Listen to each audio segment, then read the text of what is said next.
Okay, hi everybody again. This is James. This is Adie. This is the Grumpy Guide RoboCop 2014 review revisited. Really, we did the podcast back in like November or December last year, having seen the 2014 coming soon trailer for the film. Both of us have now subsequently been to the cinema and watch this film. So now we're doing a bit of housekeeping. Absolutely. So what we've got, we're just going to go through each of the points that we had on the agenda from the previous podcast. We're just going to try and wrap it up and summarise at the end as to how right or wrong we were in terms of hitting the nail on the head with the way that we thought it was going to be compared to how it was actually. So, what we should say then is you want to go back and listen to the first podcast we did before you listen to this one. So totally. If you haven't listened to the other one, stop and go and listen to the other one first, then come back to us. Yeah, because we're not gonna sort of play any snippets of what we said in the first one. This is literally going to be going through the agenda that we had from the first podcast and covering them all off so that we can wrap it all up and move on to another film. So. The first item on the agenda that we had was the synopsis. We already ran through that really in terms of the storyline, so we knew what to expect. I think probably where we sort of went off-piste slightly when we talked about the synopsis is kind of like the environmental issues and the drones kind of issue that we thought. I mean, personally, I thought that would be quite a strong theme and that it would probably be a recurring message. It really wasn't. It wasn't at all, was it? No. What were your views on that, really? The only thing we were kind of spot on was all about the drone idea, which was completely what the film was all about. It was all about Omnicorp getting their way of bringing their drones into America, which the big thing in the film is that they have a massive monopoly on drones all over the world. Where they can send them into certain areas and to keep the peace instead of sending soldiers in. Whereas in America, there's some kind of bill in place. Yeah, the Dreyfus Act or something. The Dreyfus Act, which is in place, which tells them that when they're not allowed to have any kind of robot looking after the cities. That was it, yeah. Kind of like the opposite of what they had in the first RoboCop, which was exactly. The urban pacification by robots. They were refused it under the Dreyfus Act. That's right. And then obviously they found a way around it, which was, in this case, RoboCop. Technically, he's not a robot if you put a man in it. Technically, yeah. And that's basically what the story turns out to be. Even though technically he wasn't really a man, because he was literally a head and a hand and some lungs and a heart. So and that's it. And he didn't have a cock. And exactly, and that would define his gender. Yeah. And his brain was there, but was being manipulated by some of those. Yeah. He even says, "This is not my brain," or something like that, doesn't he? And he does. It gets rebuilt with microchips and just things a bit like weird, that. Really. I can imagine it's not far different from what they did in the original. They just didn't explain it. Yeah, because he's obviously got some kind of hard drive in his head. So that's basically what it was. It was a hard drive in the new one. It was a hard drive in his head, but also sort of. It had some kind of organic matter though that looked like brain tissue because Gary Oldman's character Dr. Norton or whatever his name was. He had some little microchips that were implanted into his brain, which he later removed. So there was some kind of organic It was matter. so he could control him. That's what it was. It was the big thing by Omnicorp. He even says at one point, he goes, what do you expect? You put a man in there and the human part's always going to be there. Yeah, which is actually, and that's what we said in the original podcast. I remember distinctly saying, if you're going to start bitching about the fact that the human element is taking over the robot, then don't put a fucking man in there in the first place. In fact, I think they even say that in the film at one point. Yeah. I think that he does, yeah. Gary Oldman's character throws that back at Michael Keaton, doesn't he? He says, you wanted a man in the suit, I've put one in there, and now you want it taken out. Yes, why did you get me to put him in there in the first place? Exactly. But obviously there's a bigger overtone as the film goes on. Yeah. It's all a great big fucking love fest of getting the robots into fucking America so he can monopolise there. Yeah, they just wanted to destroy the Dreyfus Act, didn't they? Yeah, it sounded like a little personal thing, basically because this Dreyfus turned around and said, no, you can't do it, fuck you. And then the world agreed, well, America agreed with him. Yeah. And then it's like a little personal vendetta, which kind of becomes like the centre of the story. Yeah, it was a bit weird. Yeah, really. you know, I'm sure it's meant to be an offshoot of the main story, because for me, the story is meant to be the journey for Robo. Yeah, Not what fucking Omnicorp are doing. That's you know what I mean. So absolutely, as the film progressed, it moved further away from Alex and moved more towards the strategic measures of Omnicorp. Yeah. It became more Michael Keaton's film than anything. Yeah, it did, yeah. So, but though, I've got a bit of a retraction to say for myself. I enjoyed it a little bit more than I thought I would. Really? Not amazingly. I mean, it wasn't fucking amazing, but I can, as I always say, I can always pick out bits I enjoyed. Yeah. So, I still hate the fucking suit, which I believe they listened. I'm pretty sure he listened to this podcast. And they went back and reshot scenes. If they didn't listen to the our podcast, and this isn't being big-headed from our point of view, but they either listened to this podcast and decided to change their direction slightly in terms of the plot line and the way that it ended, etc., or we were so spot on with our prediction about what they themselves would feel about their story that they went and modified it in the way that we'd hoped that they did. I think they modified the ending. Me too, but Absolutely. I don't. It felt like a bolt-on, but I still stand by what I said originally, which is that the film sucked massively, and I admit, ladies and gentlemen, I fell asleep for about 10 minutes halfway through. It was an utterly pointless movie for me. I felt that it was literally like cooking a meal that you didn't want in the first place.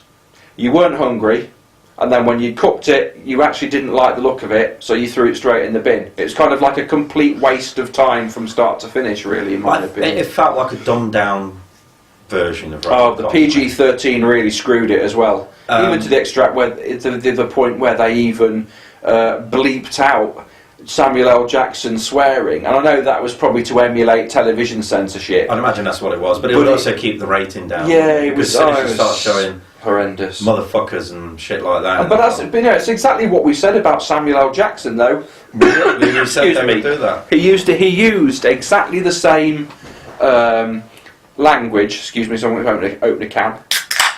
He used exactly the language that we predicted that he would be using. Because he's Samuel L. Jackson.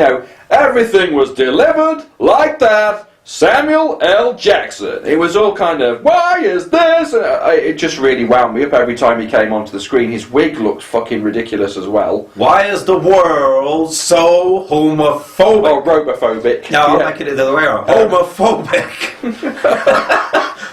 Or in this case, it was robophobic. Yeah, actually, while you're listening to this, everyone, if you haven't seen RoboCop, the new version, this podcast is full of spoilers. And we are going to talk spoilers. That's a good point. We're going to spoil the fuck out of it. So stop now if you haven't watched the film, unless you want to spoil it for yourself. In fact, we may save you a bit of time in the process, because I will spoil the film right now. Robo wins. So, that will kind of narrow it down for you a little bit. But going back to the film itself, Joel Kinnaman as RoboCop himself, I felt it was a bit flat. I thought it was shit, and what really annoyed me as well was the fact that they kept saying the word product when they were talking about weaponry. I thought it was a slang term that they used right at the beginning when he said about this guy who was, is kind of like a wannabe G. In other words, he's like a gangster, and they started talking about getting that much product on the street, and he was very suave sort of cop, but I think they used the word product about 3 or even 4 times throughout that film when they were talking about weaponry. That's just out of writing. And it was really bad. It was lazy. It was lazy to talk about guns as product. Maybe to use it once, but to use it like 3 or 4 times in the film was stupid. Yeah, I admit I didn't really pay much attention to the start, although I tried to. We all know we love the original, and to be fair, you don't see much of Alex Murphy in the original. You see him for about maybe 5-10 minutes of screen time. If you think about it, with all the little cuts of all scenes and stuff like that. Maybe a little bit more, but it's not much more it's than not that. much. 15 minutes tops. For me, you care more about him in those 5 to 10, 15 minutes, whatever it is, than you do for Joel Kinnaman the whole time he's in the film. I think it's because they introduce you to the man that he is really early on, and they give you a real insight to the fact that he's a family man, he's got a kid. There's only a few lines where he says, yeah, my kid watches this cop show, TJ Laser, and he thinks that every good cop should be able to do, you know, the spinning of the gun, and then she says, you know, role models are important to a boy, and she looks at him and he goes, all right, I get a kick out of it. And it's kind of like I mean, later on you see the memory of him saying, can you do that, Dad? But you really, and also the Halloween photo, but it kind of really gives you that connection, and that he was a real family man. And he was a really good dad. And they got that, they nailed that. You know, they very small scenes. 2 minutes worth of footage, and they got it. In this new film, too slow, boy. You know, he's about to kiss his mum. Stupid fucking. I'll tell you what did annoy me as well. To try and show that he's a really, really loving father, he must kiss that kid on the head about 5 times. Yeah, he does. That really annoyed me. That in about 30 seconds. To the point where I was thinking about calling Operation U-Tree. It was a bit weird, wasn't it? It was a bit. I thought it was excessive. Yeah, maybe they do that a lot in America, though. I don't know. I don't know. I mean, I leaned over to my brother and I went, he's doing that a bit much, isn't he? Yeah. You know, so... I wonder if it's just maybe they are more demonstrative. Ladies and gentlemen, we're not Brits who live in America. We're Brits. We're based in the UK. Always have been. So what we're talking about in terms of cultural references is very much from a British standpoint. And over here, even though things have relaxed quite a lot over the past few decades here in the UK, we are still quite a restrained nation in terms of demonstrating our affection for our children and our men. I don't think that was the point. I think the point was it was just to show that he's meant to be a really loving father. They did it too much though, and of course to our UK sensibilities exactly. It was too much. I think it was just to show how much he cares for his kid, which is fair enough. But he only kisses his wife like once or twice. Yeah, exactly. So, you know, it's a bit weird, I guess, but it did get annoying that little bit. It felt a bit uncomfortable watching. I felt the same. That's me. I felt the same, but it's because we're British, I think. Yeah, I think you might be right. But you know, the film progresses, and all this sort of stuff happens. He goes on a raid. His mate Lewis gets shot, and he gets really angry about it. He doesn't know what's going on.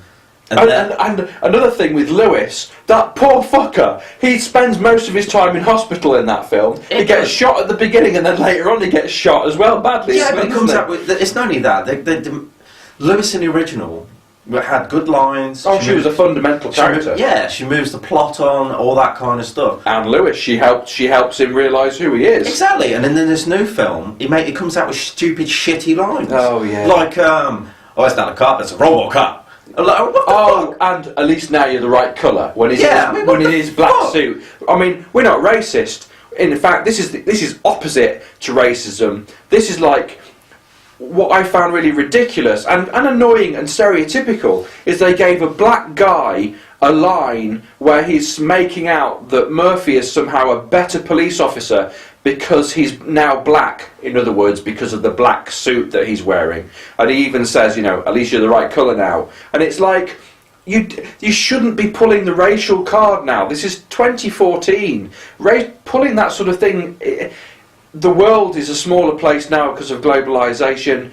Racism, although it is still an issue in some countries, it's not an issue anymore. And those sorts of references are not helpful. No, and it just come off as... let's make a joke here, and it really didn't need it. You know, this film is so full of fucking humour, and loads of little stupid jokes that don't need to be there. Like there's loads of little references to the original. Oh, I wouldn't buy that for $1. Yeah, you know, which I didn't mind so much. I was like, that wasn't too bad. And I think that's only because Keaton's saying it. But you know, those little bits I kind of enjoy because I love references to the original. Yeah. But what I did like, I would have loved to have seen a 6000 SUX just off parked on the street. At least something, a new version of it. Yeah. But the only thing I did like about this film is, although it makes references to the original, it's subsequent. I don't know, I can speak English. Never mind American. It likes to subsequently try to distance itself from the original. Yes, it did. Yeah. And that's exactly what they needed to do. because nobody wants to try and associate this. Unfortunately, with the name RoboCop, you're going to associate it with the original straight away. They didn't use the name RoboCop hardly at all, did they? No, exactly. They kept calling him Alex Murphy. Yeah, because it's basically him in the suit. Yeah. You know, so for spoiler purposes, you know, he goes on this massive raid. He finds out that something's gone down. There's a big drug lord, or not drug lord, an arms dealer, isn't he? Yeah. Finds out that this is going on. So instead of drugs like in the original, Yeah, there's a confession, isn't there? The guys at the beginning say they work for him, and some bent cops as well, isn't there? Yeah, it's the bent cops that kind of take care of what happens. Yeah. Murphy goes home. Cops. His fucking car alarm goes off. He goes downstairs, explodes, and then we're kind of getting to the meat and gritty of that he's going to become what we know as RoboCop. Yeah. Because of his body. Now, the next bit that annoys me, because this doesn't fucking annoy me, it's stupid. At the start of this film, you actually see that they can actually put robotic arms on a biological... The guitarist. The guitarist. Yeah. Legs, the lot. Yeah. Okay? So you look at RoboCop... you look at Alex Murphy and he's lying in bed, he's lost one leg, he's lost one arm, and he's got a few burns. Yeah. Now, we know it's 80% of his body, so I get it. But that's just skin. It's just skin, which will heal itself in time. Yeah. You know, he'll be scarred to fuck. But and damaged nerve endings. But in terms of robots, with what they were able to do, like you say, with the prosthetics, they can overcome that. Precisely that. And they obviously have the technology to deal with it. So, his missus is in there, and she's going, what we're going to do? You know, she's literally like, I don't know what the fuck to do. And she says, time is something you don't have, Mrs. Exactly, Murphy. basically pushing her into this. Yeah. So really, from my point of view, if my wife, if I had a wife, by the way, I'm single, ladies. So you know, a little advert there, I like that. So if my wife suddenly said, you know what? Yeah, go ahead, chop all his fucking limbs off and put him in a robot suit. Go for it. Yet you got this other option over here. Well, there's all these people that can have robotic arms and legs. There's no fucking reason to do what they did to him. You know, why wouldn't she take that option first? Yeah. I don't get that. The only explanation I can think of is that Omnicorp didn't give her that as an option. Well, they said, he's going to die, or it's either make him Robo, or he's going to die. Possibly, but it's still fucking stupid. Yeah, it is. Because there's obviously, they've got... And publicly they had that. Yeah, exactly. So anyway... Yeah, it wasn't a secret programme. No, it wasn't. It looked like an open surgery where people were coming and going. So exactly, and then she goes, yeah, alright then. She cries, she cries a little bit, but she's like, yeah, fine, go for it. Do it, it'll save his life. Yeah, that was kind of like... It was like, oh, my poor husband. Yeah, it was glossed over. What's he going to be like? Oh, okay, not to worry, see you later. Yeah. It was like 1 minute she was crying her eyes out, the next minute it was like, it's really glossed over. Yeah. So the next minute, you jump in 3 months later, or whatever, so that's how long it's taken him, and you get this actually wonderful scene, I really liked it, where he just seems normal again. Yeah. So you're like, oh fuck, they're actually putting back together and shit like that, and he's alright now. And it turns out to be a dream, which I really, really liked. I thought that was a really nice scene. Oh, where it started to dissolve. Yeah, back and it into all the fades up, and he yeah. wakes up, and the next minute he's like, I can't move. And he goes, well, actually, you can. Yeah. You know, where he starts coming to terms, and then he switches them on, and the camera pulls back. Next minute, he's in this fucking metal suit, which, by the way, looked fucking the bollocks. I love that suit. It looked reasonably okay. It reminded me of the original film, which is why I liked it. It had all the bells and whistles from the '87. And it looked like RoboCop. Yeah. Okay. So for me, I really enjoyed that. All this other shit happens. Anyway, so this whole thing is going on, and he's going, oh, well, what have you done to me? Blah blah blah. Which you'd expect. Did you notice as well something else? Going back to the trailer, his voice sounded more metallic in the trailer. What did you do? What the hell have you done? That was obviously for the trailer. And that was deeper and more metallic. Yeah. In the version that came out for the theatrical release, it was just his ordinary voice. I'd imagine that was just something they put in for the trailer. And I preferred the metallics. Exactly. Voice. But then again, when they do, for me personally, the most shocking thing is when they reveal what they've actually done to him. And we're not just talking about the suit, they literally take the suit away from him. He presses a button and it all just... Yeah, it all gets taken away like fucking Iron Man. Stored away. Yeah, and you can see what he looks like, and all there is like a chest, a pair of lungs in a glass bottle. Head, neck, lungs, heart, and hand. And it looks... That's it. And you generally go, oh my god, what the fuck? What Yeah, visually it was quite a breathtaking... Yeah, it shocks you. Yeah, that scene shocks you. From a technical standpoint, it was a very clever bit of video compositing. And to deconstruct that actor and place bits of him in different places was very, it was technically a very clever thing to do. Oh, I thought so. And for me, on that scene, I generally felt sorry for him, but only because he didn't react the way that you and I would, though. You would absolutely be mortified. It was. His eyes were crying. There was tears. It was like he couldn't express what it actually was until, and then they brought that mirror up. And I thought, oh, you poor bastard. I generally felt that. And I never really thought that about the original RoboCop, because you never get to see how much is left of him.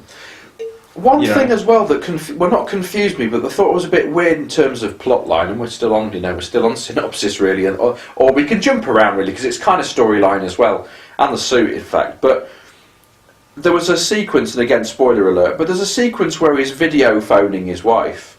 Yeah, and at the beginning he makes sure that it's zoomed right in, because obviously he doesn't want her to see the rest of his body, because the rest of his body is robot, and he just wants her to see his face and his son to see his face.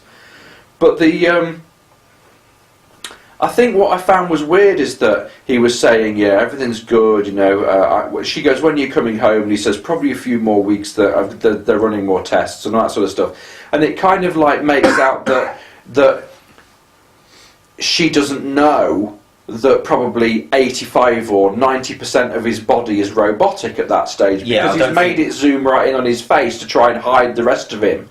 But when he arrives at the house and she lets him in and he meets his son, she doesn't seem shocked at the fact that 90% of her husband has gone. That tells me there must be some of the scene they've shot where she's actually seen what he looks like. And will react, because she gives him a hug, and there is, I mean, if we're human beings, so we know what it's like to hug people. There's warmth, there's resistance, you can feel a pulse, etc. And there's tenderness and emotion, etc. But it's like she gives him a hug, as you would do, and he's metallic. She never comments. She never kind of... The only thing I can imagine, because he has got a heart, I wonder if she can hear the heart beating.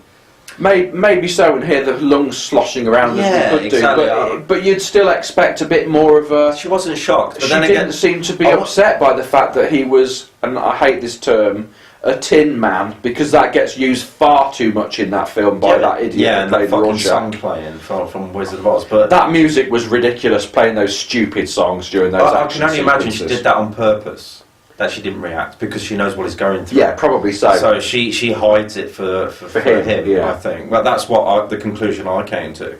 But then he goes and meets his son, and stuff like this. That wasn't as emotional as I expected. I think that's the kid. That's the issue there. He's got no acting ability whatsoever. That kid. He just seemed like a little kid.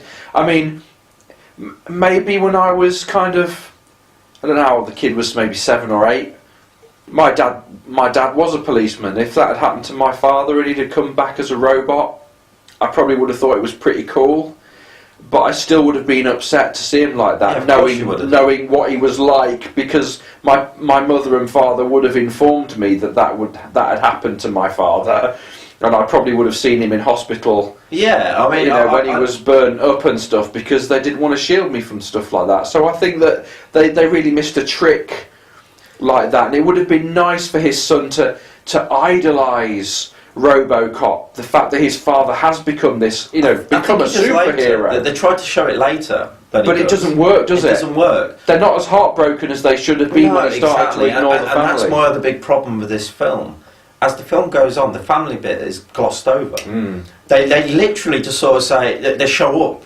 They don't seem to be in the film that much. Yeah. Which, for me, I mean, admittingly, there's something that they do to Robo, so he kind of doesn't really give a fuck at to restrain him. Yeah. The bit with the bike when he starts to play that loop, and his system informs him that his son is looking stressed and anxious and distressed. Now, where would you go if that happened? Well, you'd go home to your son, wouldn't you? So what does he do? He goes to his home and starts investigating his fucking He goes as far as the house, and then he fucks off again. He investigates the murder, and then he fucks off. That's not only that. Why has he gone to the home anyway? Yeah. His kid's not there. No. I mean, admittedly, that's pretty cool. I like the fact that he can... Me too. He can connect to different cameras and stuff like this. And they were saying, though, I really had hopes at that point, because that woman was watching the activity on the monitor, because obviously they were hooked up to his live feed so they could see what he was thinking and doing and where he was going, etc. And she says, what's he doing? He's overriding the system. It's like, how can this happen? You know, his emotions overriding the system. And it's kind of like, at that point I was thinking, right, he's going to start to try and reconnect with his family. Which is where I liked it as well, because I thought this is like fucking the original RoboCop. When he goes home, yeah. His memory's been taken but away from it didn't. It fell short, didn't it? It did. It didn't work that much. I mean, for me personally, if I was on that bike and then all of a sudden I start thinking about my son or anything like that, I'm not going to fuck off home and start investigating what happened to me. I'm going to go to my kid. He got sidetracked by it, didn't he? He did. He didn't even care. You know, it literally had to tell him that his son was stressed. What? Yeah. You could see it on the kid's face. Yeah. And that was a generally good bit of acting from that kid. He looked like he was crying. Yeah. And if that was my kid, I'd be like, fuck this, I'm going to go and see my son. And hold on a minute, all these people surrounding my son are stressing him out.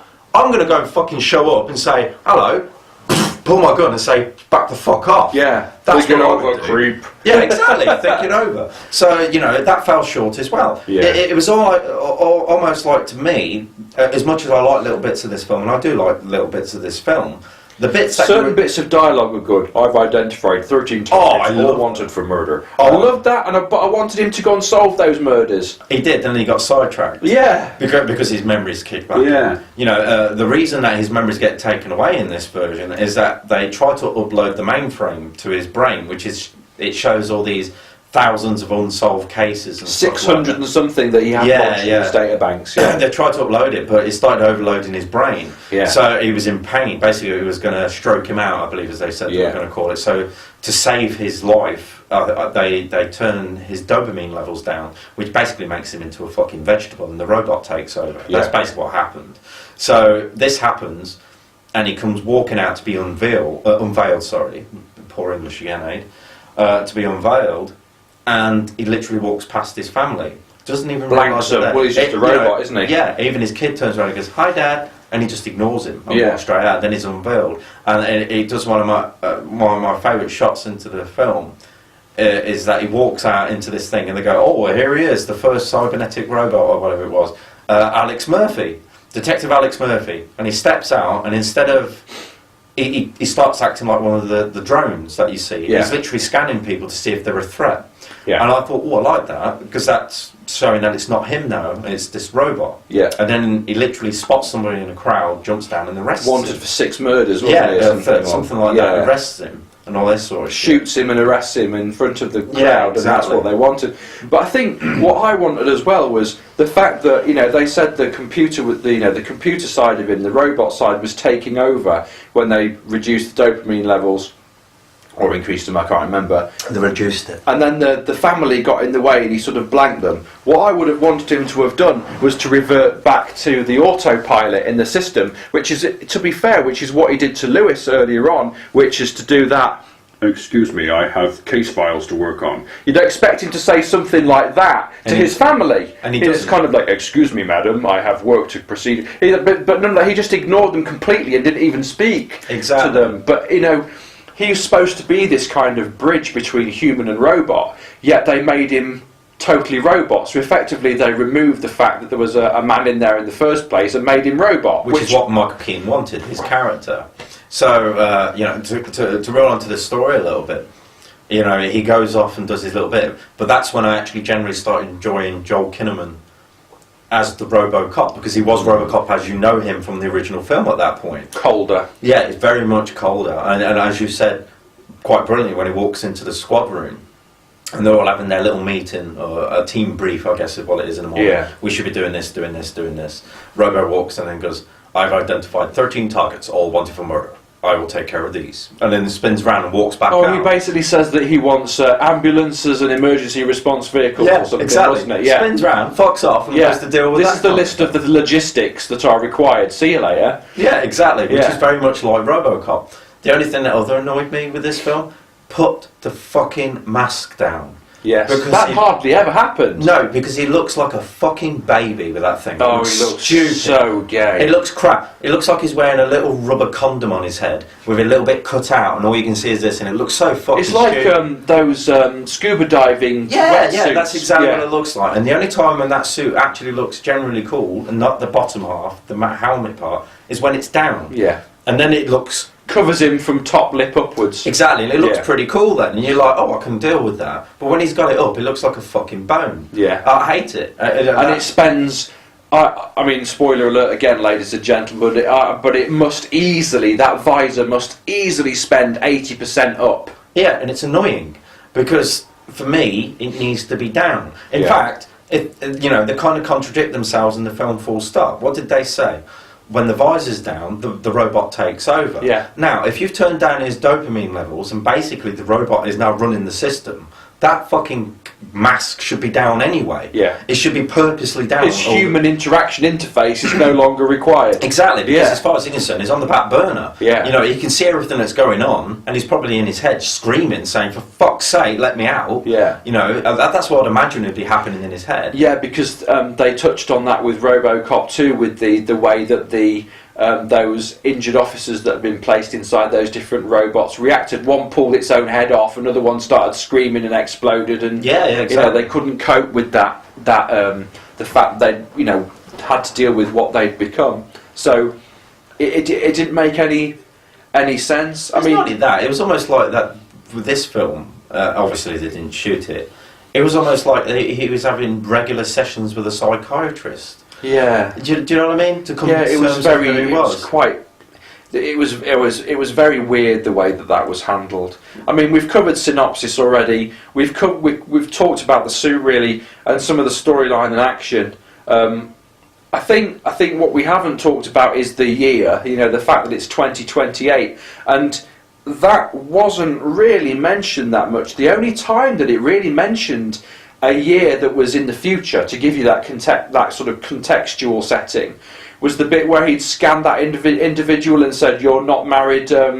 Your wife left you or you were divorced in 2019 or something." Yeah, that's right. But I don't remember any other references to 2028 being a key part of the story. No, they should have kept it like they did in the original. It never said a year. No, what it it didn't. said was the near future. That was it. I don't know if it even said that. But that's kind of what they kind of dealt with. It was meant to be the near future. That was it.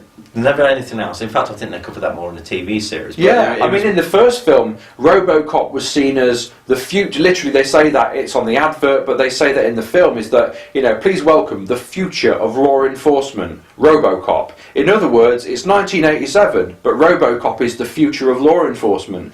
Yeah. So by rights, 2028 was irrelevant. They may as well have just kept it in present day. Yeah, it didn't really matter. I think probably the only thing that they would have slipped up on is the fact that we don't have ED-209s and robot sentries now. Which I actually thought were pretty cool. At the beginning in Iran, yeah. Yeah, I mean, I thought that opening sequence was super. Was it Iran? I think it was. Afghanistan. Oh, was it Afghanistan? I think the opening sequence itself was fantastic. I really enjoyed that. The fact that... well, with the suicide bombers. And Ed 209 basically blew the fuck out of that person. It was a bit weird, though. The only the one thing that I found weird with that is those. Again, spoilers. But if you're listening to this, there's going to be spoilers all the way through, unfortunately. But because this is a retro review, so this is talking about what we've seen. These robot drones are deployed in areas of high risk. All over the world, I think. It is. Yeah. So I would imagine walking through fucking London as an ED-209. Yeah, all these drones or whatever. And what they were doing is they're walking around and they're scanning the threat levels from individuals. And at one stage it scans a child and says, harmless or whatever, or no threat or whatever. But what's weird is that the child raises his finger to touch the robot, and the robot takes a step back. Now, that could either be interpreted to mean that the robot is now reassessing the risk given that the arm has been stretched out, or it could just be that they missed a trick there and the robot they've made it try to do something that would be a human response and fuck themselves over, because those robots aren't supposed to feel those sorts of things, so you wouldn't expect it to take a step back. Otherwise, all you need to do is, if you are a terrorist or an aggressor, just walk up to it unarmed near the edge of a cliff and then just stick your hand out in front of it. It'll take a step back and do you know what I mean? I do, yeah. It won't shoot you because it sees you as no threat because you're not armed, but if you raise your finger towards it, then it'll take a step back. So in other words, you can make it keep backing all the way They kind of do that all the way through the film with these fucking things. Yeah. It actually tells you to raise your arms. So you raise your arms like this, it scans you and you're fine. And there's a bit right near the end of the film that fucking annoyed me as well. That they're actually saying, oh, doesn't matter, Ed 209 won't touch you as long as you're unarmed. And they kind of address that when Lewis goes to help Murphy later. You know, Murphy's getting the fuck blown out of him. And he does get the fuck blown out of him. Yeah, he does. He has to shoot his own arm off. And, you know, he's literally doing all this shit. He's literally been firing at all these Ed 209s. Then Lewis comes in, raises his hands up like this, and for some reason, the Ed 209 just gives up on fucking Murphy. Yeah, it can't shoot him, yeah. And it just goes, alright then. Don't care if you've been shooting at me for the last 5-10 minutes, it's fine. So the answer is, just get a load of people who are unarmed to walk in front of the ED-209 and you can do what the fuck you like, it Yeah. doesn't matter, because the threat risk doesn't mean that it can take a human life without it being armed. Yeah, so really, there's always a way around it. I mean, given the 1987 version of the ED-209, even though it malfunctioned, so let's not have that notwithstanding, but what you would expect that ED-209 to say is, please step aside, you're contravening legislation on aiding and abetting a known felon. In other words, you're now implicated, so if you don't step aside, I'll shoot you. Which, in a sense, is what he's doing. He's now breaking the law. Yeah. Because he is aiding and abetting a known felon. Yeah. Because RoboCop of that. So therefore, he's guilty by association, and exactly, which would make him a criminal. Exactly. Which means threat level, ping, shoot. Yeah, exactly. That's what I would have liked to have seen. But they didn't do it. Lewis stepping in front with his hands raised would have been nice for the ED-209 to do that and move forward and go threat level reassessed, and then he thinks, oh fuck, and then he has to leg it as well. Exactly. Which would have been much better.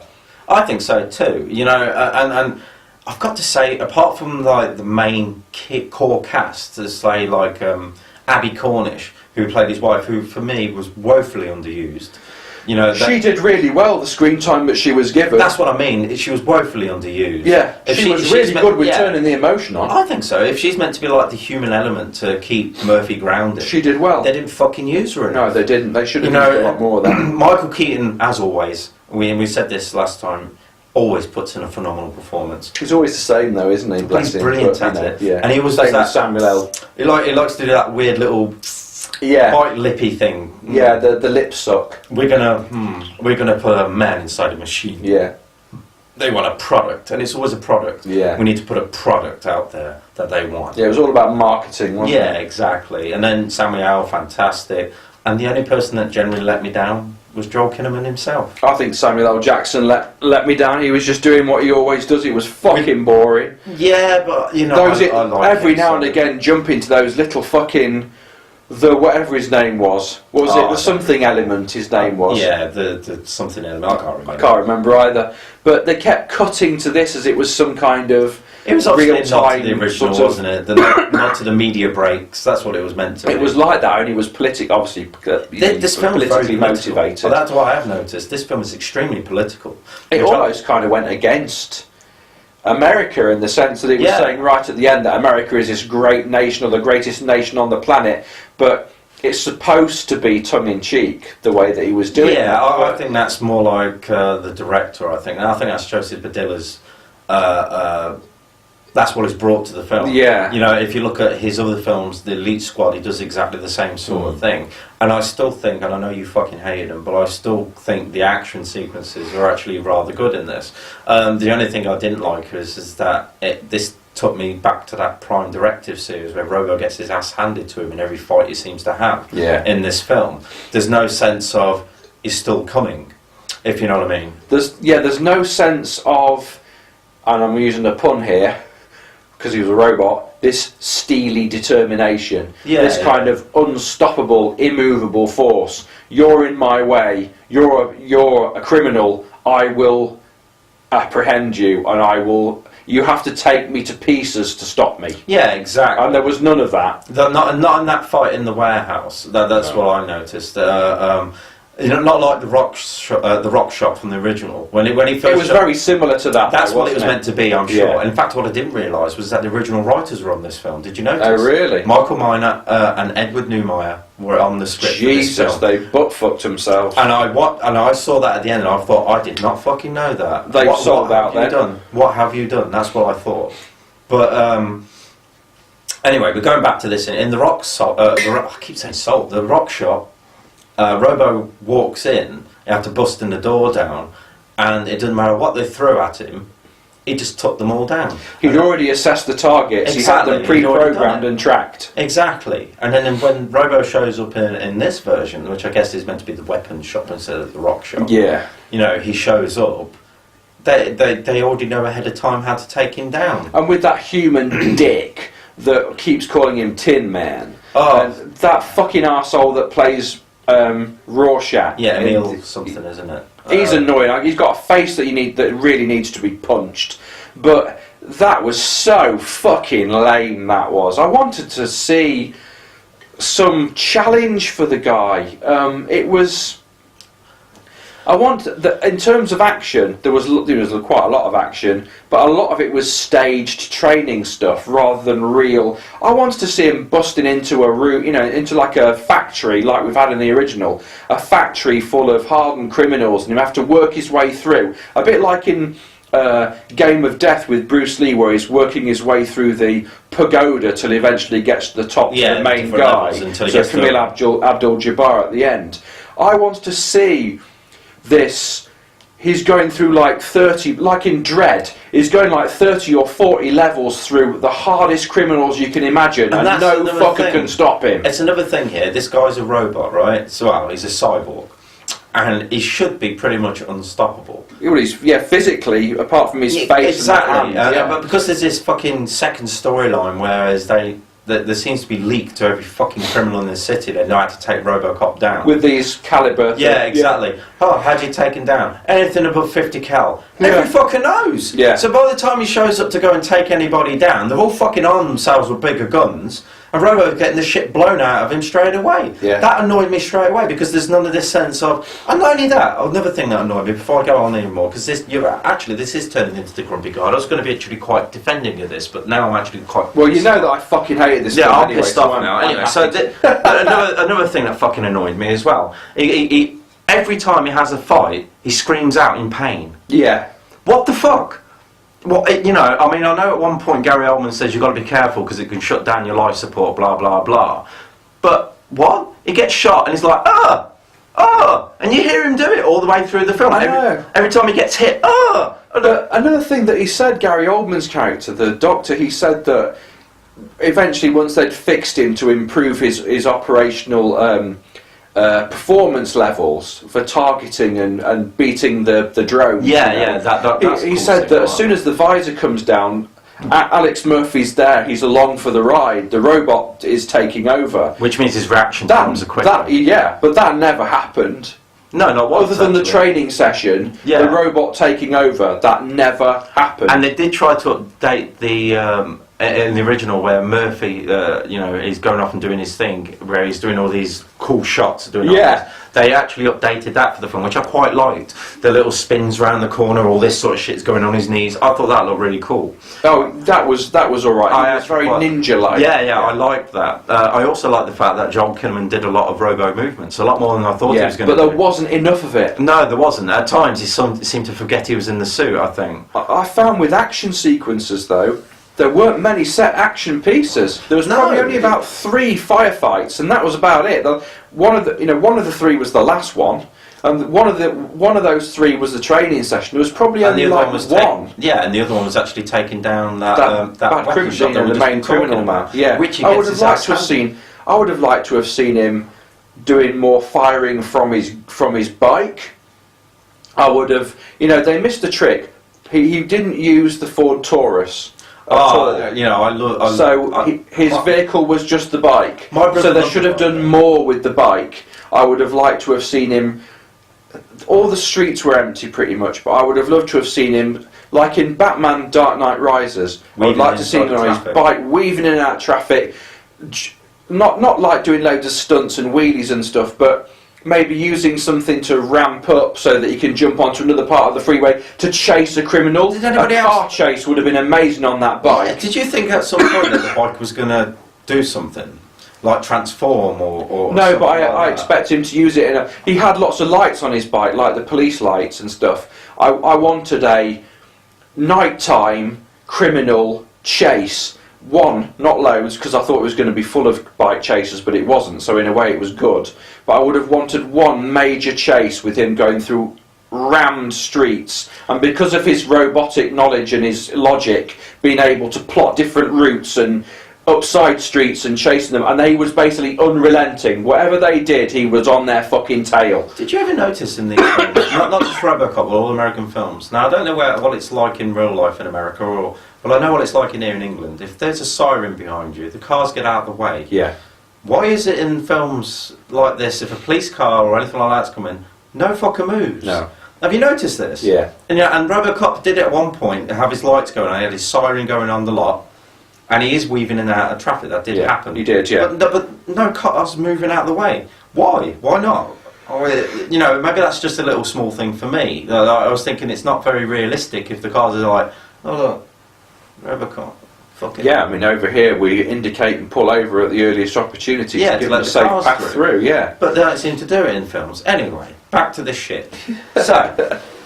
And then I'm actually more angry about this film than I realised. I was actually quite happy about this. You were quite happy and content. Yeah. In fact, this has been the Adie show for the last 40 minutes or so, because I've been going for quite some time. So, RoboCop gets the shit blown out of him, and he literally does get the shit blown out of him really easily in the fucking weapons shop. You know, they even blow half his mask off at one point. Yeah, they do, yeah. Which only is going to take one fucking shot to the head and he's done. And also, if the mask is what comes down and ends up controlling him...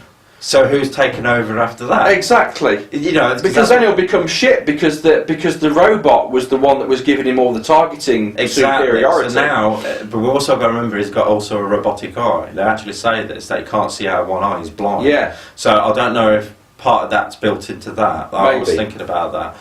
So then he does that, he goes home and gets fixed, and everything's back to normal. And he has these little side trips. Oh, okay, that's that done. And then for some reason he investigates his own death, which I kind of understand. They did that lovely scene where he starts looking at his kid, which we've already discussed. Yeah. Which is fine, okay, I get that.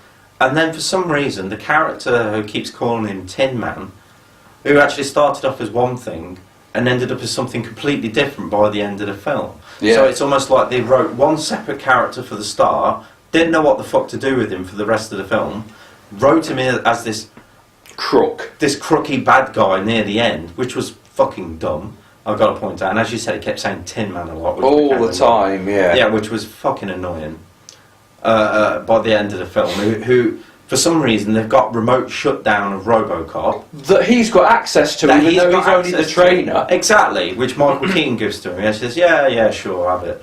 Yeah, there you go. Here's the fucking keys to the city," because that's basically what he did. Yeah, but why would he do that? The guy's only a trainer. It doesn't make any sense. No. It's like he becomes in charge of RoboCop. You know, there's that bit where Robo finds out who set him up, which was actually his police sergeant.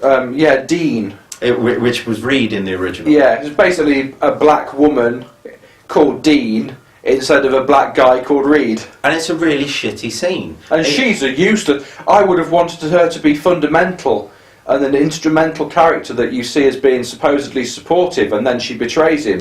But you don't see enough to really warrant caring about that character. So, they've got this horrible scene. He walks in, he's got parts of his fucking suit missing. And he's got fucking oil pissing out of his willy, or whatever it is. Yeah.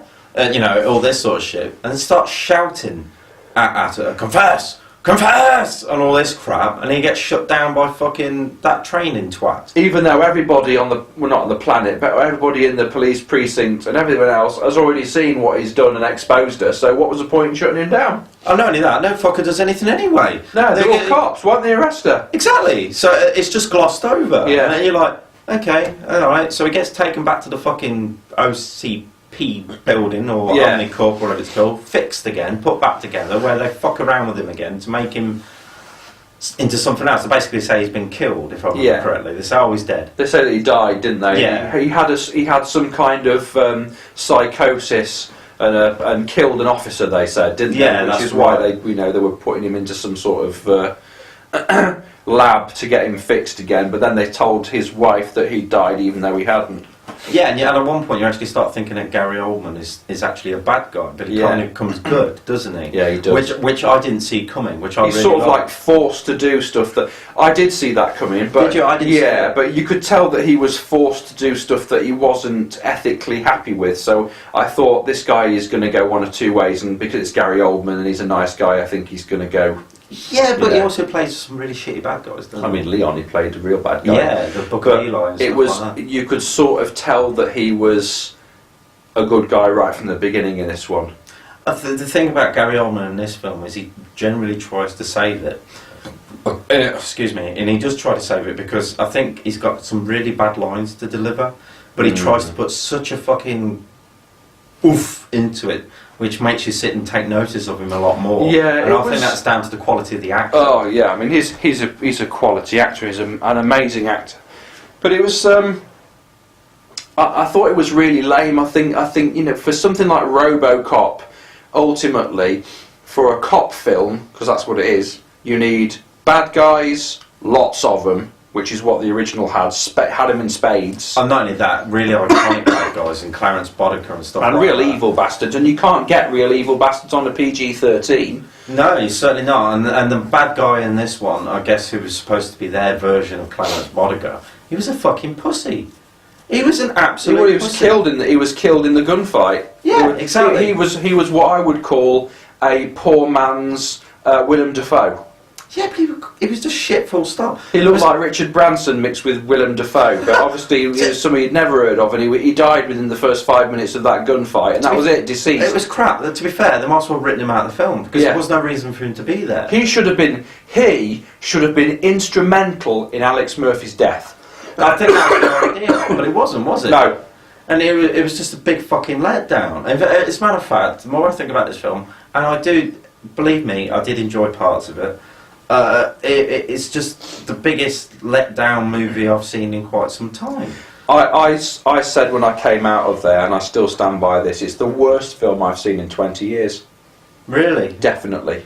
I've seen some shit. Yeah, I'll tell you what then, I've got to get you to watch that Prime Directive series of Robo Hobbit. Just see what you think about that, because you'll probably change your mind after that. It's the worst film I've seen in easily 2 decades. I hated it. For me there were no real redeeming factors. I'd say it was like 98% shit. So even the 2% of the stuff that I thought, yeah, that's reasonable. It's like the bit where he jumps over that wall at the beginning, and there's a moment where he his system works out the jump and the angle and that sort of stuff. That's pretty cool. Never see that again. The bit where he runs down that line of robots, that was virtually lifted directly from iRobot when Sonny runs along that big long stretch. And he runs exactly the same way. Exactly, and the running I thought looked really gay. The running looked so shit. It looked really fake. That's what I thought. It looked really, but it also looked very light. Too light for his body. I would have expected more. You know what I think? I think he couldn't ruin that suit. That's what I think. It was more sort of like rather than this kind of more graceful sort of, like, Joel Kinnaman himself when they interviewed him. I remember you saying this on the first podcast, that he kind of saw him more like a snake, more fluid. Yeah. And I'd expect that running to be a lot more fluid and a lot more. He would gain a lot more ground with every stride. And it didn't. He didn't. And I would expect it to have felt in the cinema and heard and felt this kind of. Yeah, because he does sound really loud, doesn't he? But it didn't. It looked really bad. That was one of the things I did like, was kind of the footstep noise. As small as it was, it's like that bit where he goes to see his family for the first time. My God, you could hear that fucker coming from about a block away. Yeah, when he walked through the door, that was. And it was really loud. Really. I like that noise. The noise from the original film. That. You really felt it, and it had weight to it, even though obviously it's a rubber suit. It needed to feel weighty. and sound weighty. Yeah, the original did that. This one didn't really do it that much for me. Anyway, jumping forward, I think we've done synopsis, the year, the suit. We've talked about various members of the cast. We've done the storyline and action, really. I think if we move on to the tail end of the storyline, then we can talk about the music and the overall view, really. Okay, so if we talk about the last, what we would call in traditional terms of movie making, the third act. Okay. So we've kind of gone from ignoring his family to semi-solving his own crime and then working out who's ultimately responsible. Now we move on to his arch nemesis, which is ultimately Omnicorp themselves. So which was a lovely little nod. That Omnicorp is actually a subsidiary of Omni Consumer Products, and I fucking love that. That actually made me smile in the film. So we'll jump to the third act then. Yeah.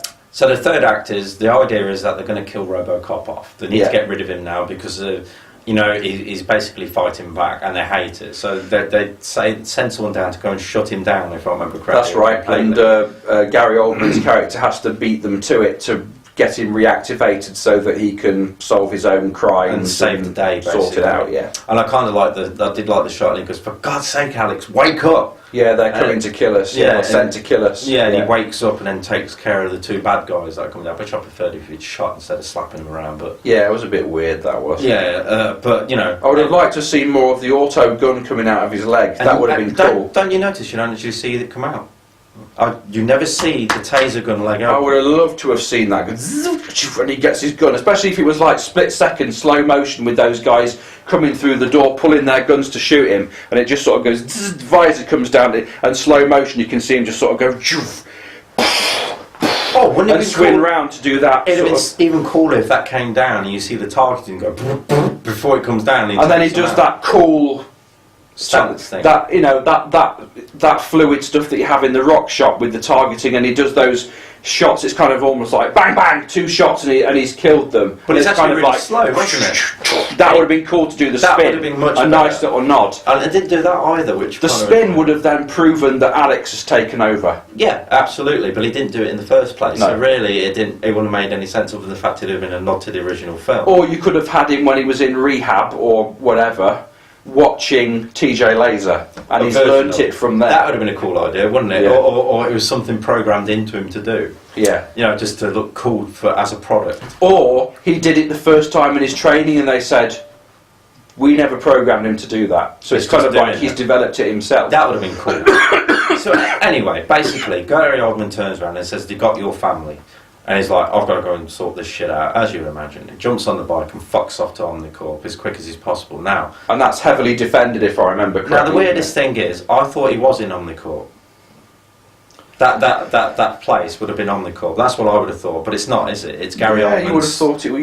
Yeah. There's a lab, and then there's Omnicorp, isn't there? Yeah, but I thought that would have been in Omnicorp because like the basement or something. Yeah, they're not going to put him out there to go and do that. You would have thought. That's true. I never saw that difference either. That's a good point. I would have thought they were in one and the same place. Yeah, but he's not. So anyway, he shows up to fucking Omnicorp, where now, because of the act that we talked about earlier on, the Dreyfus Act has now been revoked, reversed. So basically, robots, cyborgs, fucking drones. Yeah, it's open season, isn't it? Yeah. So basically, Omnicorp are getting ready to release their drones into the city, which is why there's a shitload of fucking Ed 209s. Yeah, ready to be deployed. And the really cool thing is you can see them walking around in the basement and stuff like that, But Robo shows up, and I do really like this scene. I know you hated it because you said it should have been epic, but I like this scene because I like when he pulls up and he's got a few people outside. They're saying this is private property and all this sort of stuff, and he just draws his weapon, shoots one guy, and he goes, "I'd put those guns down now if I were you." Basically making you go, all right. That was all right. That was using language to command a situation as opposed to violence, and exactly. And a police officer would do that. Yeah, I like that. Yeah. And then he kind of he does this really cool little jump into Omnicorp on his bike, goes through the window, smashes through it, lands on top of ED209, and starts fucking having a fight with ED209s, which I kind of liked. I thought it was a bit weird that he instantly knew to start off walking underneath one. I think that was his human side. He's just basically saying, "Well, hold on a minute. If I get underneath this, that thing's not going to go." Shoot. Yeah. Yeah, which I thought was really clever. I'd imagine he must have watched that video report that you see at the start of the film. Maybe so. Because you actually see it in there that they can't target their own drones. Yeah. So I'd imagine that was something that he must have seen. Obviously, I filled the blank in myself, whether or not that happened or not. But he has that really cool fight. And then, for some reason, now... This goes back to what we said about Lewis being able to stand in front of it. Exactly. And block it, yeah. So, anyway, before we get to that point, this bit annoyed me, okay? So, he gets on top of that fucking Ed 209 and falls off the top of this fucking... What would it be? So kind of like a mezzanine, I guess it would be. Yes, it is, yeah. It's a mezzanine, and the Ed 209 lands on him. And next minute, the next shot, Robo's fucked up. He's missing half his mask again. His fucking arm's trapped. Which, by the way, it's the robotic hand. I would have thought it had been strong enough to fucking be able to move it out of the way. But this made me think of RoboCop 2. And in RoboCop 2, he goes up to the top of a fucking building, which must be about 150 floors up or whatever it was, because it's America, and he falls from the top of there with Kane through a fucking floor and all this sort of stuff. He does, yeah. And Robo gets up with a few dents, and that's not from the fall; it's from the fight he's just had with Kane. Yeah. And he just gets up and walks off like nothing happened. Now in this film, he falls off a 30-foot fucking mezzanine, yeah, and he's fucked up. Yeah. Shit, that's my camp falling over, ladies and gentlemen. Completely fucked straight away, and I looked at it. I went, "No, what you doing?" Yeah. You know? And you were going back to talking to that. Oh, and just one thing with the arm removal, he shoots his own arm off so that he can pull himself out, which is fine. Which I kind of like because you were talking about determination. It reminds. Yeah, it also reminded me of Terminator 2: Judgment Day when he gets his arm trapped, and then eventually he pulls his arm out of its socket and rips it off so that he can continue. Again, you've got a robot removing its own arm to free itself. Yeah, the determination of it. Personally, I would have preferred if it was his right hand that came off. The human hand. Yeah, so it could have been replaced, full stop. That's an ultimate sacrifice of another part of his body, isn't it, to free himself. And to get to his family. Yeah. Now that bit I did like, because that's kind of like you'd give your right arm for... Yes, exactly. It was his left arm. And that would have been much better. I don't think I really thought that through. Yeah. But, he gets up, fucking... We already said it, Lewis jumps in front of an N209 to protect him. Yeah, bizarre, yeah. And then he goes and has a little mini fight with that fucking Tin Man twat. Again, oh yeah, which is taken care of quite quickly because Robo's fucking super awesome, and I've got this red glowy thing on there that stops you from taking me out and all this. Yeah, what did it say? Something about red asset. I'm a red asset. I'm a red asset. That I invented that. Which means you can't touch me, basically. Yeah. But Robo takes him down anyway because he's RoboCop. How did he take him down? Does he taser him? No, I think his mate comes in, doesn't he, and shoots him. Does he? Oh, right. If I remember correctly. Probably so. Does Lewis do it for him? Yeah, Lewis comes in and shoots him, I think. Yeah. I can't remember because Robo can't do anything about it. Anyway, Robo gets upstairs, on the roof. Helicopter's on its way. Yeah, the helicopter's up there. Now, this scene I did like because there's something that happens in it which gives a bit more gravitas to a line from the original film. And I only thought about this because I've thought about this film quite a lot over the week because we're going to be doing it with the podcast. Are you talking Dead or Alive? You're coming with me. I am. And the only reason... Did you notice that's totally different from the trailer? He never said Dead or Alive, you're coming with me in that way. It was obviously a scene in the film because he's fully okay in that, but he must have said it some other area at some point, which would have been, it would have just been a catchphrase. Yeah. But the way they did it in this film, because he gets upstairs, Michael Keaton's up there, and he's got one of those red asset bollocks things on, and it's the robot stopping him from doing what he wants to do. But I like it, and he goes, Michael Keaton says something along the lines of, "You can't do anything, I'm an asset, and the only thing that's going to happen here is that you're going to be dead." And I liked it because I thought about it, because Robo turns around and says, "Dead or alive, you're coming with me." And he's basically saying, you can kill me, but you're still coming with me. Yeah. And I like that. That gave it a bit more gravitas to the actual line itself. It wasn't just a catchphrase, it actually meant something when he said it. And I like that. And then he overcomes his programming, which is very much like that. That was very easy though. 1 minute he was like struggling, and the next minute he manages to squeeze off one round and kill him. And it is kind of like I would have liked to have seen more turmoil, or maybe he was threatening that. I know that he was threatening the family because he pointed the gun at his wife and said, "I could just kill your wife and kid now." It was a perfect idea though that they could have put it in there saying product violation like the original film. When he tries to get Dick Jones and he's literally fighting it and you can see he's struggling. Yeah. But it's saying product violation, shut down. And they could have done that with him, but he didn't. He had to kind of fight it and fight it and fight it and fight it. They showed it visually in the third person with Alex Murphy trying to lift the gun, and eventually he squeezes a round off. I wanted to have seen, like you said, I wanted to see behind the mask again, Exactly. and see that conflict inside the system, and maybe out of all of the data that was uploaded, he could find something which would then negate that red asset. You know, that ultimately that guy had committed another crime and therefore made him a viable target. There was like a loophole that would negate his red asset. That's an interesting idea, which they obviously didn't do.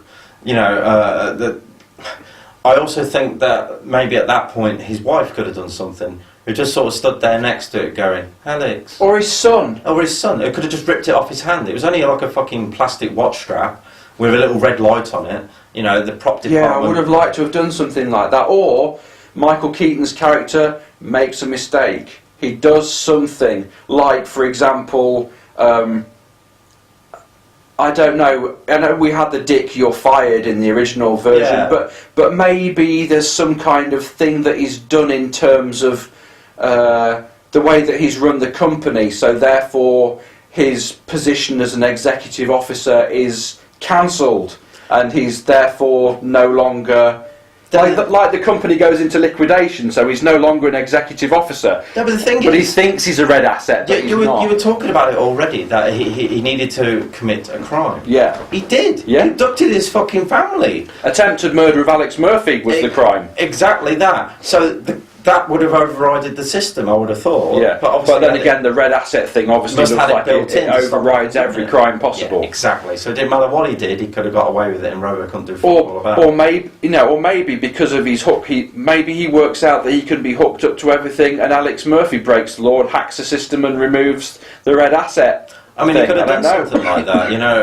And in fact, if I remember correct, doesn't Gary Oldman pull a few chips from his head? Which is, I think he said, this will stop them from shutting you down. I think it was something like that. He won't be able to do that again. Yes, they removed the remote, which shut him down. So maybe that could have removed the restraint. You would have thought so, but they didn't do that. Somehow Gary Oldman forgot that he was going to have this red acid bollocks, because he already knew about it, because they talk about it in the film. But wouldn't it have been really cool if Murphy had have worked out that he had this chip within his own head that was causing the restraint, and he shot himself in the head because they think, oh look, he's trying to kill himself, and he's shooting himself in the head to destroy it, and they think, oh fuck, you know, he's trying to kill himself, and his wife's screaming, and Michael Keaton's character's laughing because he's saying, look, he's having another psychosis, you know, he's breaking down, he's trying to kill himself, and then you see him rip off the top of his own helmet or something, and then grab in to find something, and then just pull it out, which is ultimately going to destroy part of his brain or whatever, but he knows where it is and he can pull it out, and therefore his system completely shut down, as in the robot side is gone, and he just becomes a man in a suit, and he can, and with his human hand, because that still works without all the computer technology, he can just squeeze off one round and kill him. So the human side is still working. It's kind of weird because they strip away his body, like we said earlier on, and for some reason there's just this hand. There doesn't appear to be an arm attached to it. I think they left a tube that ran into something, so there's obviously some arterial connection. That's a bit weird though, don't you think? To his heart. Because you would need the rest of it to be able to move it. Yeah, I think that would just be so cool if he'd actually physically damaged himself in order to do, like he knew maybe he was going to lose something. You know, like you say, he sacrifices his hand. Maybe he sacrifices something else, like he pulls his other eye out to get to the socket where he can pull a chip out. Well, at least something. But then again, they would have seen that as too fucking violent, wouldn't they? So yeah, probably. You know what they're like. I mean, let's face it. This film was ripped to pieces when it came to violence. Or like in Batman, where the first one, Batman Begins, where he says to Liam Neeson's character, "I'm not going to kill you. I just don't have to save you." And maybe Alex Murphy doesn't have to shoot the red asset. He can shoot something else that's going to cause that red asset death. Because it was a taser. In a sense, all he had to do was shoot the floor if he was standing on metal, and he'd be No. It's like, I can't shoot you, but I can shoot this. Yeah, and it's kind of like he's reprogrammed himself to use the system saying shoot the target, but the human is saying shoot that, and that will get the target. Yeah, that would probably work a bit better. But you know, Robo prevails. He does what he needs to do. Yeah. And next minute, you know, we talked about it being tacked on at the end.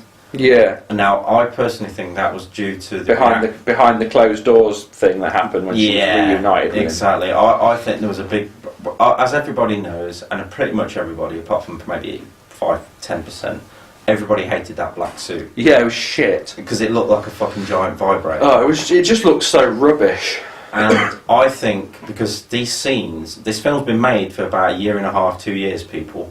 Then for some reason, about 4 or 5 months ago, they decided to do reshoots. Now, I don't think they did reshoots because of that suit. Because by the end of this film, you know, the black suit gets ripped to fuckery, and then the next shot you see, right near the end, he's back in that silver suit. Yeah. Now, we all know they had good reactions to that silver suit because people like that. I would have liked to have heard Gary Oldman's character talking to his wife at the end and saying, "We've rebuilt him. It's titanium laminated with Kevlar."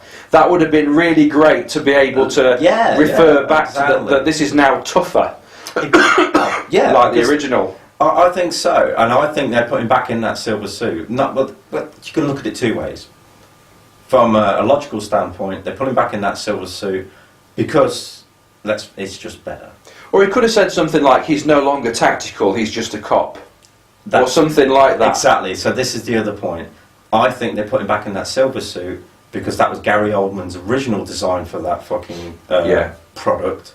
And it was actually Omnicorp who decided to put him in this black suit, which I don't think Gary Oldman's character really liked, because that wasn't his design. Another cool thing as well would have been great for him to embrace his wife as Alex Murphy and kiss her and fluff his little kid's head, for example, and then snap out of that and walk off with them smiling, and then say something like, "Excuse me, I have to go. Somewhere there is a crime happening." Yeah, and then it just goes that. doof, and it's like he's back out on the streets and he knows when to be loving to his kid and his family, but he also knows where he's now. Then the visor could come down and then he could say that and go, "Oh, thank you for your cooperation. Good Which night." he does say in the or film. something like that. He does, but to a real nod to the original, or maybe even "Your move, creep," with him back out on the street, would have been so cool. To have some kind of scene like that. Yeah, "Your move, creep," or "Dead or Alive," you're coming with, or even the spin.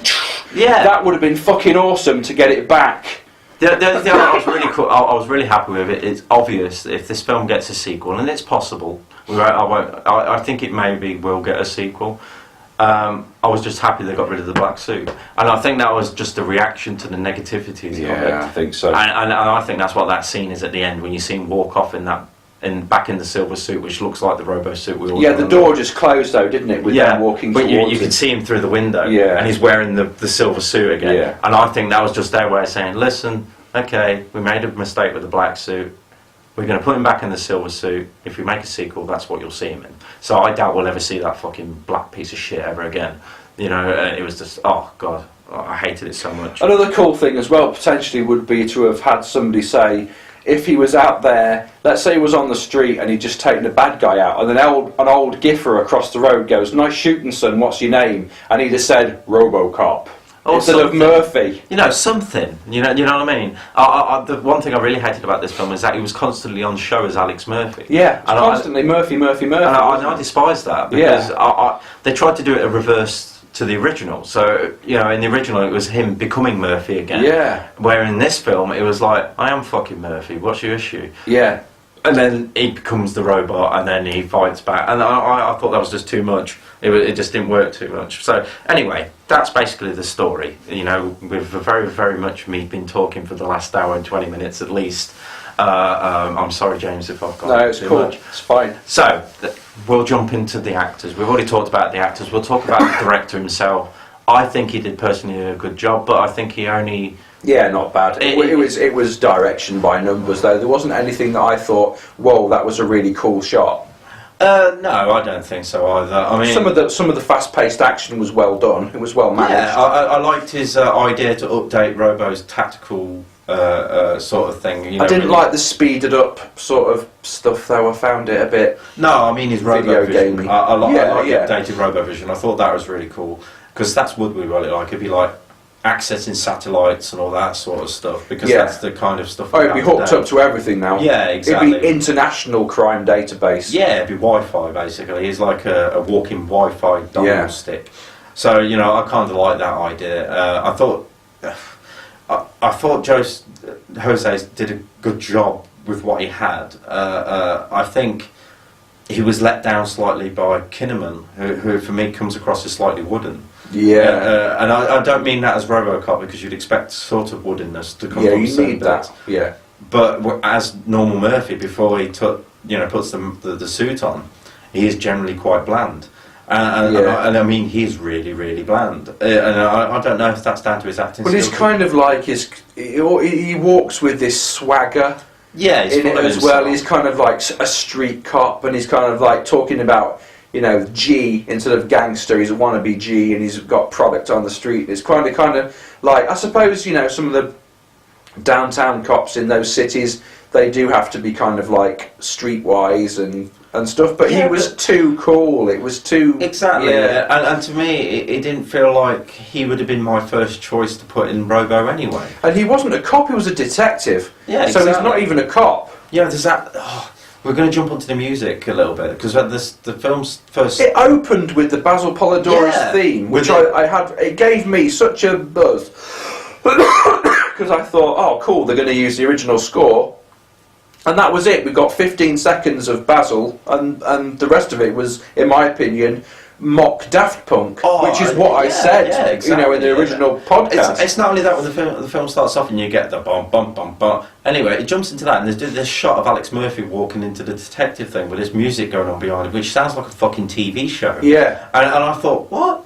And it just doesn't work for that little bit, if you know what I mean. That was like, this is his theme tune, everyone. Yeah. This is Alex Murphy. And Here was a crayoned picture of him. Oh, I hate it was it. very, I- it was very Shit. pedestrian. It was shit. Yeah. And you know, and it bastardsized the soundtrack. Yeah. You know, It lessened it, definitely. Yeah, because it it's the bastardsized RoboCop theme. It's not the Alex Murphy theme. Yeah, exactly. Alex Murphy's theme is the clarinet haunting music that we've had. Yeah, and the dream sequence music and exactly. stuff. That's his film Yeah. music. I mean, don't get me wrong, I like the fact they used the Robo theme, but you didn't hear it again in the entire flick. Basil Polidorus uses his music in, and we talked about the Basil's music before, so I'm not going into loads of detail, but when you watch Conan the Barbarian, there are two themes for Conan. There's the love theme, you know, the sensitive side, which is the real him, and then or is it? And then there's the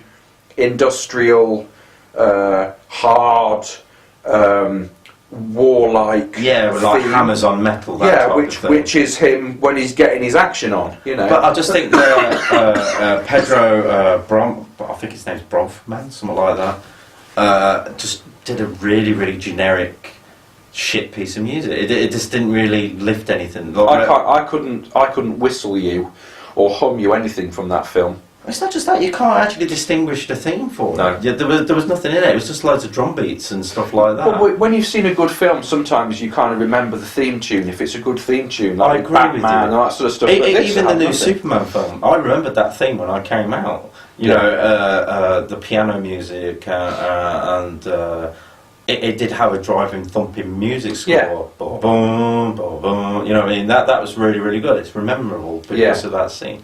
And me and you've discussed many times that sometimes a film could be made or broken by the soundtrack. Definitely. And I think RoboCop was let down by its soundtrack.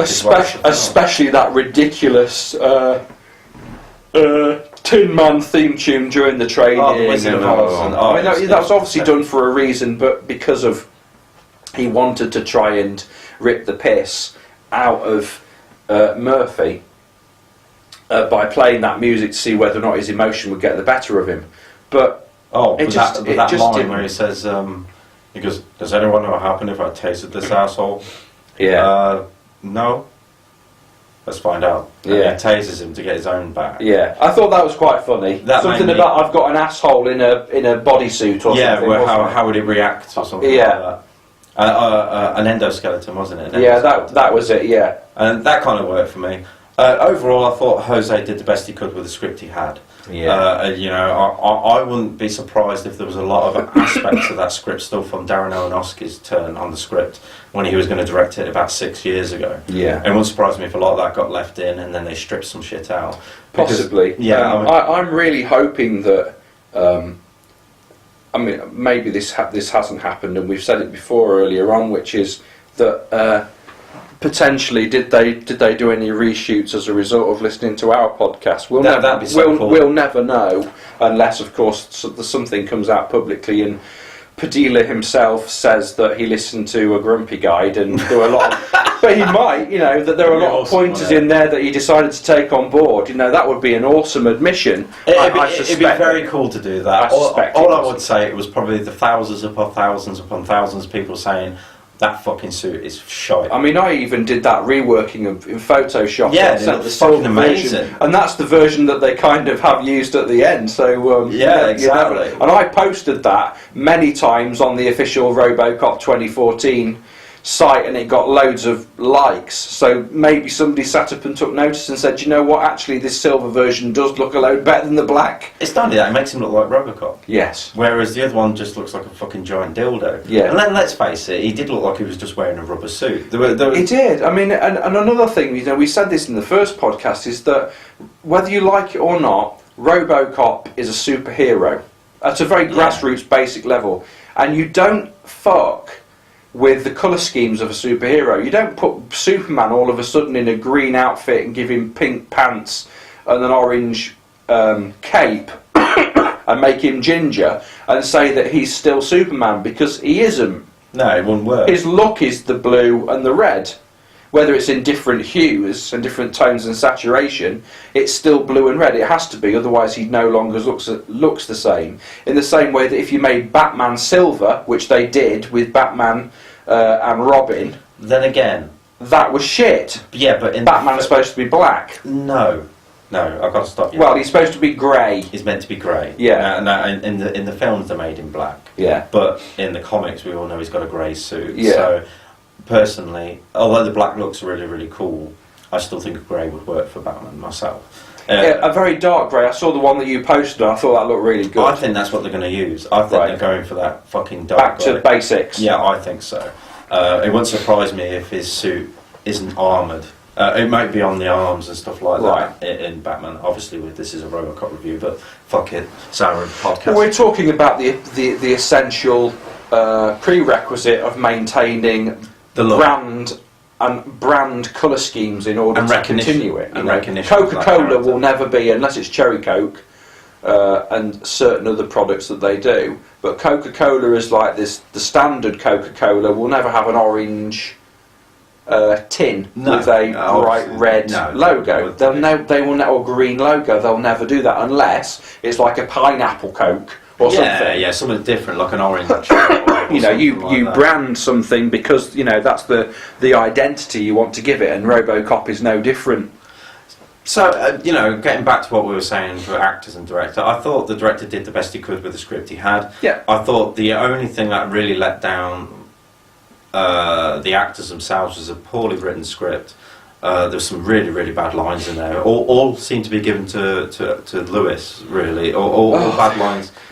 He was a pointless character. He spent most of his time in hospital, and at the moment he came out of hospital, the first gunfight he was in, he got shot again. He didn't really need to be there. I thought Kinnaman was flat. Admittingly, when he did go all robo-eyed, you know, when they took his dopamine levels, I quite enjoyed his performance then. But then again, he was wooden to begin with, so he was going to do good in those parts. Yeah, he did a reasonably good job as a cold robot. Everyone else I quite liked. I thought Ullman carried it beautifully. I thought Michael Keaton was superb. I thought Abby Cornish was good. I once again, I'm a Samuel L. Jackson. Admittingly, the Hall for Hire thing still stands, but I'd still generally like watching Samuel L. Jackson. He annoyed the hell out of me on that. Every time he came on, I thought, oh, for fuck's sake, I don't want to see any more of this media break stuff, because it served no purpose. Not anymore, because it doesn't work anymore. If you lifted all those sequences out of the film, it would make no difference to the exposition of the film. I think the only thing that really showed is that that character was controlled by Omnicorp. Yes, it was he was obviously it was a propaganda there. video. That's what propaganda. it was. Yeah, Which, let's face it, this film was very, very, very political. That's what this film was, which came from Jose, I would imagine, because he did the same thing with Elite Squad. But other than that, but it failed in its political machinations. It ultimately failed in that because the underlying theme of large corporations taking over political agenda is already well known. It's not, if maybe in the early 80s it was still quite a reasonably early new concept because of the rise of commercialism and capitalism, but now that's like, it started in the late 70s really in America, or maybe slightly before, but it's kind of like it's getting on for 40 years. That concept is getting on for 40 years old. We already see it here in the UK about the way that large corporations can manipulate political agenda as well. So that was kind of like an element of the story that wasn't really needed because we kind of already get that. We sort of understand that. So. That's the way the world works now. We don't have to have that explained to us. So the only thing I can say, this film was obviously made because of the success of Iron Man. As a matter of fact, Iron Man did more in one scene than this film did in its full 2 hours, 2 minutes. This whole thing was meant to be about creating world peace, basically, through their robotic drones and shit like that. In fact, Tony Stark says it's best. He goes, "You want my suit? You can't have it. But I did you a big favour. I successfully privatised world peace." You know what I mean? Which is what this film was basically about. Yeah. At its core, that's what it was trying to do. But for me, failed. I did enjoy it, and I probably will watch it again. But I only enjoyed elements of it, if you know what I mean. But I've just picked out all the little shit bits, which is basically 3/4 of the film, really. I would easily say 90% of that film was shit. I hated it. I can't think. There were a few things that we've just spoke about. There was a few redeeming qualities that I thought it had, but overall, I was not impressed. It should never really have been made. It offers nothing new. The things that it did offer that were slightly more fresh and up to date compared to the '87 version weren't fundamental enough really to alter my opinion about the concept of RoboCop. If they do a sequel, I hope whoever it is that directs it or writes it listens. That our podcasts get out there and that people listen to our opinions, because we know what we're talking about. We're obsessive fans of RoboCop. And we've got, some great ideas about how things can be improved, especially in terms of the design and some of the storyline ideas as well. The thing is, this film's very standalone. I can't see how you can get a sequel from it, because it really closes everything off. Other than the fact that you nodded to the fact that the larger corporation is OCP. Yeah. And they're obviously going to be pissed off at what's gone on, and they're going to get involved. Maybe they're going to send in something that's going to try and take RoboCop out. Or at least something. We've already seen in subsequent. So, me personally, I can't see where they would take it anyway, because this film closes off quite well. And that he's now back to being the person he is. And another thing is that if they went down the route of a criminal gang taking over and building their own robot to take RoboCop out by tooling it up and improving it and making it a new model, they've already kind of did that with Kane, didn't they? In RoboCop the only difference is they made him a giant fucking Ed 209 type thing. Yeah. When really, I can never understand this with the films, that the one product that did work was RoboCop himself. Yeah. So why didn't they just build another fucking RoboCop? Well, they sort of did in RoboCop 3 with that samurai type. No, what I mean is it looked just like RoboCop. Yeah. Because the person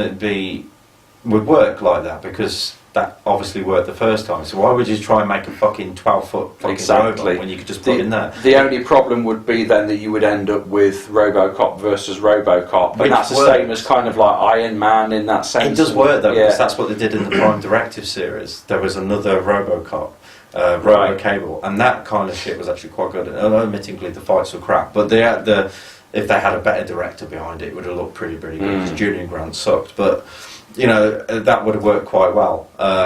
So I can't see where they're going to go with it if it gets a sequel, and I think it will get a sequel, to be fair, because I can't imagine this doing as bad as we think.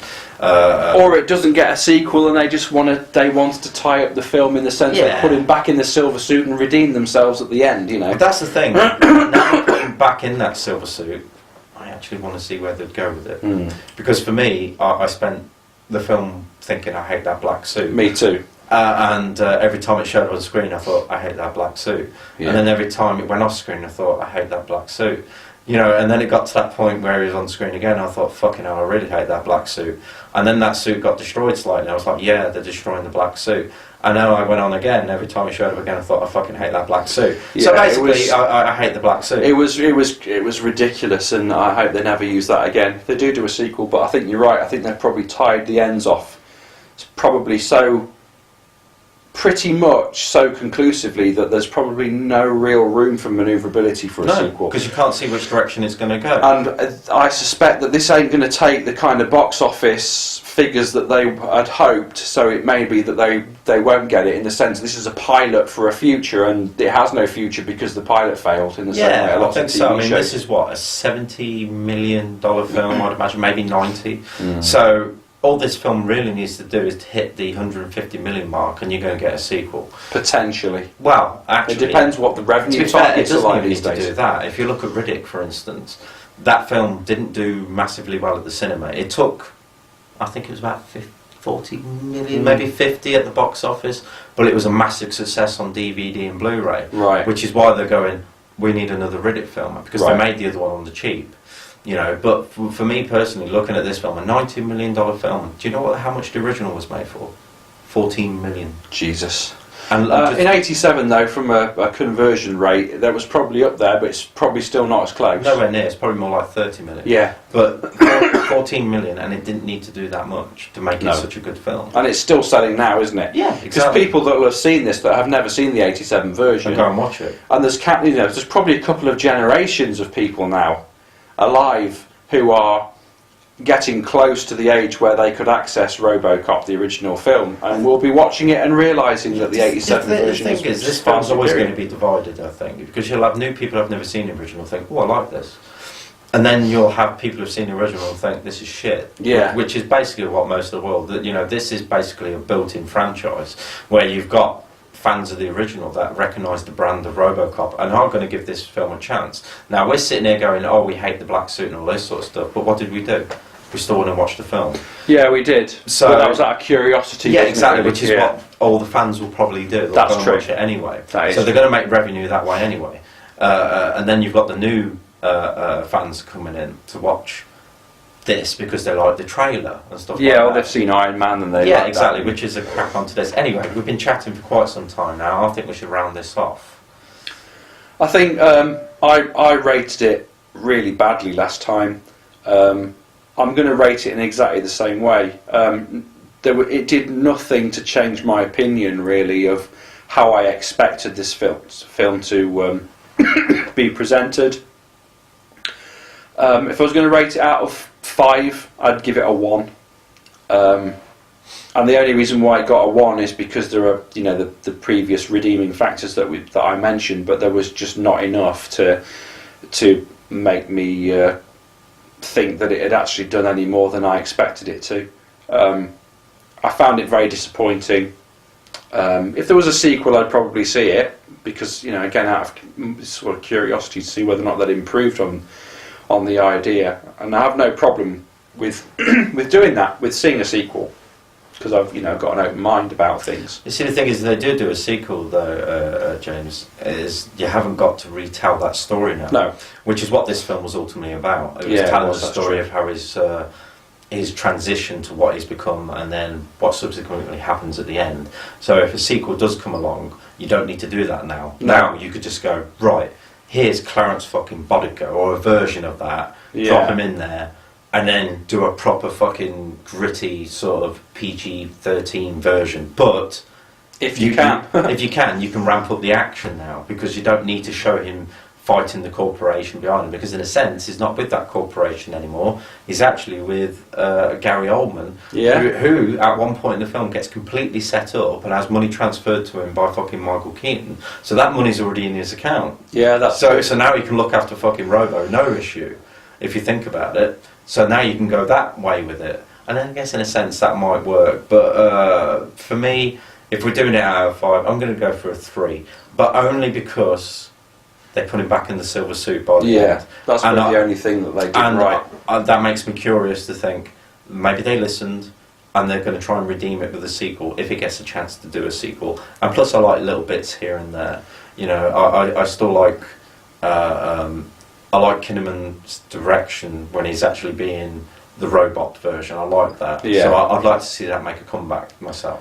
I would actually like to see him rip the family away in the sequel. Because let's face it, there's no way she's going to stay with him. I don't care how much she loves him. It's not like he's got a metal vibrator that pops out. The physical side of things is just not there, is it? Exactly, and every person's got needs. Here's a story for you. I got laid about a month ago, and do you know what she said to me? Every girl has needs. That's what she said. Which basically meant, I don't want a fucking relationship, I just want to have sex. Now, if you look at it this way, with that character, she's not going to get sex anymore. Well, unless she fucking finger bangs. He finger bangs her with his hand, you know. But other than that, what else can he do? Not a lot. So, you know, she's obviously going to go off and find it somewhere else. Potentially so. So you could do that, rip the story away that way, and let him go off and be RoboCop for a change instead of Alex Murphy, because I think he should take a shot to the fucking head, wipe his memories. Yeah, you know what I mean? Because it'd make it more interesting to have his memories taken away from him full stop, instead of have everything backed up on a bastard hard drive like it was in this film. Thing is that you know they can do that now, so they probably would have done that. They probably would have a backup. So, but I think I think we should wrap up. Really, I thought it was a shit film. I thought it had a few redeeming features, but you know, if you are going to bring a sequel out, whoever's going to do it, please listen to our podcasts. Please get in touch with the Grumpy As a matter of Guys. fact, everybody share it on every message board that you can think of. If you are listening to this, because, you know, there's got to be at least 5 to 10 Robo fans there that can pass it on to another 5 to 10 Robo fans who can pass it on to another 5 to 10 Robo fans. And just get the word out. Just share this, you know. Yeah, just share it as much as possible. We'll love you forever. We'll be your friends. Well, I'll be an acquaintance. Or almost a friend. You know, so I've just got to say, that's it for me. I'm roboed out for this. Yeah, me too. So that's the end. So thank you for listening, and hopefully you'll visit again and listen to the next podcast. There'll also be by the time you hear this, there'll also be a downloadable director's commentary for Highlander 2 Renegade Cut, which we've timed right so that when you hear the cues that we're talking about in terms of visual cues, you can watch the film and listen to us, and there's quite a lot of information on there, lots of opinion, lots of laughs, and hopefully you'll enjoy that as well, because we're open to reviewing and talking about old films as well as. I agree. I mean, this podcast was very serious because it's wholesome to our hearts. But if you listen to the Highlander one, you'll see a side of us that can only be described as awesome and childish. But it was the complete opposite of the way that we normally are. Yeah. So that's good night from me. I'm Adie. Yeah, good night from me as well. I'm James, and we'll say see you later. Take care. Cheers, bye.